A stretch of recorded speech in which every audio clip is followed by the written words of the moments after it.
Hi everyone, good morning, welcome back to my channel Rimi expo. তোমরা কেমন আছো? আশা করছি তোমরা খুব ভালো আছো আর সুস্থ আছো। আমিও খুব ভালো আছি আর সুস্থ আছি। আজকে আমার একটা লাস্ট এক্সাম আছে, ইন্টারনাল ইঞ্জিনিয়ারিং মেকানিক্স। তো এটা দিয়ে আমি আজ বাড়ি চলে যাবো, আর পিজিতে আসবো না। মানে পিজিতে আবার আসবো, মানে আজকে আর আসবো না, একদম পরীক্ষা দিয়ে ওখান থেকে বাড়ি চলে যাবো। তো চলো, 10:30 থেকে পরীক্ষা আছে, এখন অলরেডি 10টা বাজতে যায়। চলো, আমি এখন সিঁড়িতে নামতে ভাবলাম চলো তোমার সাথে ইন্ট্রোটা মানে ব্লগটা স্টার্ট করে দিতে। চলো, দেখতে থাকো।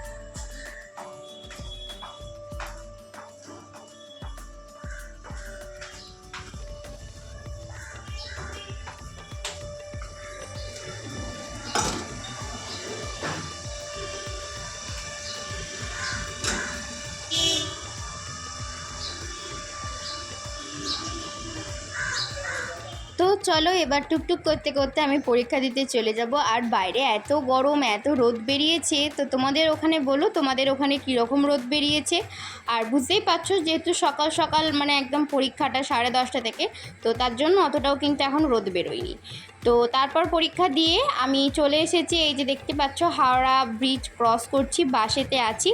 তো যাচ্ছি এখন হাওড়া স্টেশনে। তো বাড়ি চলে এসেছি, কারণ এত পরিমাণে ভিড় ছিল, তখন আর ভিডিও করার কোনো রকম এনার্জি ছিল না। বাড়ি এসে দেখো, কেক, একটা বাবুজি কেক, দুধ চা আর কিছুটা চিঁড়ে ভাজা। এটা হচ্ছে মশলা চিঁড়ে, বেশ অনেক মশলা টশলা দিয়ে, ঝুড়ি ভাজা, তারপরে বাদাম টাদাম দিয়ে আর কি চিঁড়েটা খেতে বেশ ভালো। তো আমিও একটা এবারে ভাবছি যে পিজির জন্য নিয়ে যাব, কারণ পিজিতে টুকটাক খেতে বেশ ভালোই লাগে।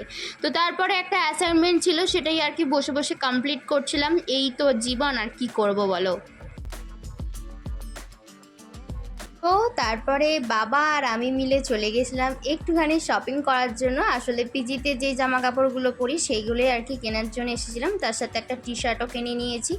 তো চলো, আমার কেনা ডান হয়ে গেছে। বাড়ি গিয়ে তোমাদের সাথে দেখাচ্ছি, মানে তোমাদেরকে দেখাবো। আর এই যে দেখতেই পাচ্ছ, এখন অনেকটাই আর কি রাত হয়ে গেছে। আর আসলে বাবার দোকান বন্ধ করে আস্তে আস্তে অনেকটা রাত হয়ে যায়। আর এই যে দেখতে পাচ্ছ, একটা টি শার্ট কিনেছি, বেশ সুন্দর দেখতে, খুবই সুন্দর দেখতে, র্যাবিটের। এটা খুব ভালো, আর সাদা কালারই নিলাম, গরমকালে পরতে বেশ খুবই ভালো লাগবে। আর হচ্ছে এই যে দুটো শর্টস নিয়েছি পিজিতে পরার জন্য। ব্যাস, এই হচ্ছে আমাদের টুকটাক একটু শপিং ছিল, করে নিলাম।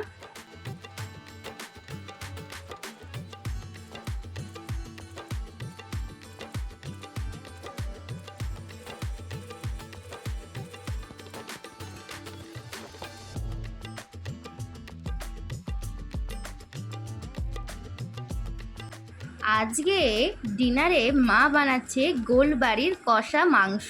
এটা হচ্ছে মাটন করছে মা, আর তার সাথে কিন্তু আজকে আছে পোলাও। ও, কতদিন পরে যে এরকম ভালো খাবার খাবো তার ধারণার বাইরে। সত্যি কথা বলতে, পিজি থেকে আসার পর মানে বাড়িতে যে খাবারগুলো হয় না, সেগুলো পুরো সুস্বাদু হয়, যেন মনে হয় কত খেয়ে নিই। দেখতেই পাচ্ছ পোলাওটা খুবই সুন্দর করেছে মা আজকে পোলাও, আর তার সাথে আছে এই যে দেখতে পাচ্ছ গোলবাড়ির কষা মাংস। পুরো একদম গোলবাড়ির যে মেন যে কালারটা হয়, চায়ের লিকার দিয়ে যে কালারটা করে, পুরো সেম টু সেম কালার এসেছে। আর দেখতে যতটা ভালো হয়েছে, খেতেও কিন্তু ঠিক ততটাই ভালো হয়েছে। আর তার সাথে তো ছিল অবশ্যই স্যালাড। আজকের ভিডিওটা আমি এখানেই শেষ করছি। যদি ভিডিওটা ভালো লেগে থাকে, অবশ্যই একটা লাইক করে দিও। তোমরা সবাই ভালো থেকো, সুস্থ থেকো, সাবধানে থেকো। দেখা হবে পরের একটা ব্লগে। আর এই ব্লগটা কেমন লাগলো অবশ্যই কিন্তু কমেন্ট করে জানিও। ভালো লাগলে লাইক করে দিও। বাই সকলকে।